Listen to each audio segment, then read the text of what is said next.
पण 5-6 दिवस झालं कलकत्त्याला आपली गाडी उभी. ती सकाळ सकाळ 6व्या दिवशी चहानं केली बघा सुरुवात. दुपारी लावलं बघा जेवणाचं नियोजन. मस्तपैकी म्हटलं जेवण बनवूया. रात्रीच्या चपात्या शिल्लक होत्या, म्हटलं जरा भात बनवा आणि अंड्याची भाजी मस्तपैकी बनवावी आणि बोकणा उठवावा. 10 मिनिटात भाजी केली बघा. लावला बघा निबार दणका. दिवसभर बोंबलत हिंडलो बघा, काय मालच नाही राव. संध्याकाळी तवर आला धुवाधार पाऊस आल्या का म्हटलं आता झालं की अवघड. पण काय ज्योतिबाच्या आशीर्वादानं आपल्याला भेटली बघा ऑर्डर. कलकत्त्यावरनं मुंबईचा माल आपल्याला भरायचा होता. आईला म्हटलं बरं झालं पनवा ते हाटली एकदाची आपली. गाडीतनं खाली उतरलं तर सगळं डबक्यात पाणीच पाणी झालं होतं पार्किंगला. 2 गाड्या पहिल्या आपल्याच होत्या, त्यात आणखीन भर उठली होती. अजून 2 गाड्या आल्या, 4 गाड्या झाल्या टोटल. भरायचं जायचं होतं त्यामुळे म्हटलं जेवणाचं काहीतरी किरकोळ नियोजन लावायला लागतंय. मग काय आमलेट वगैरे बनवलं. सकाळचा भात आणि भाजी होती अंड्याची, त्याच्यावर लावला दणका बघा. आणि गाडीची पहिली जागा बदलली, पार्किंगच्या तोंडावर लावलं, कारण निम्या रातचं आपल्याला निघायचं होतं. मग काय दिली ताणून. रात्री 3-3:30 वाजता उठलो बघा. आता म्हटलं निघूया इथनं. पहिला घेतला ज्योतिबाचा आशीर्वाद. ज्योतिबाच्या नावानं चांग भलं, जय श्री महाकाल. आधी गाडी बाहेर आणि धरला रस्ता बघा कलकत्ता सिटीच्या दिशेनं. 21-22 किलोमीटर जाऊन आपल्याला भरायचं होतं. संध्याकाळी कलकत्ता काय सगळा सामसुमच होता. न काळात कलकत्त्याला अशा ट्रंक चालायच्या ट्रेन सारख्या. त्याचं ट्रॅक अजून आहे ते बघा इथं. बसा रेल्वे फाटकं वगैरे क्रॉस करत पोचलो बघा डायरेक्ट कंपनी पाशी. पण काय कंपनी आपल्याला गाव ना काय मारली पडी. तिथंच म्हटलं बघू 10 वाजता काय होईल ते होईल. 10 वाजता कंपनी बघून आलो बघा. तो म्हणला या भरायला. मग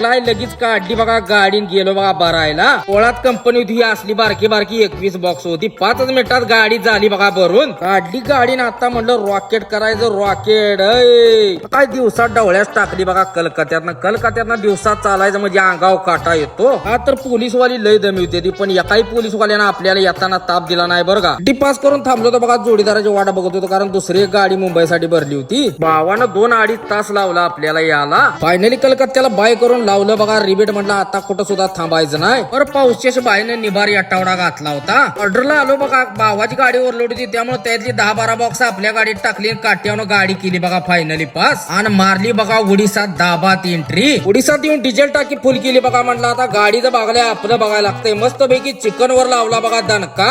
आणि खडबड करत झाली की खराब रस्त्यानं बघा सुरुवात. आतोरात केंजरचा वगैरे असा खतरनाक असा घाट हाणला बघा. तवर लय कटाळा आला होता त्यामुळे मग रेडबुल घेतलं. रेडबुल जरा हांडलं म्हणलं जरा एनर्जी राहत्या. आणि उदडाय पोचलो बघा कांजी पाण्याच्या घाटाला. सिंगल रोडला गाडी चालवा आपल्याला लय मजा येते. जंगलातला रोड एक नाद्या बाद बनवला इकडे, त्यामुळे लय भारी वाटतंय. आठ उतरून घेतलं बघा. येता येता देवीचं दर्शन. जय माता दी. इथलं डमरू एक खराब झालं त्यामुळे नवीन खरेदी केली. निघाल्या बघा दन्नू. भाऊने व्हिडिओ कसा वाटला नक्की लाईक शेअर कमेंट करून सांगा. जय महाराष्ट्र.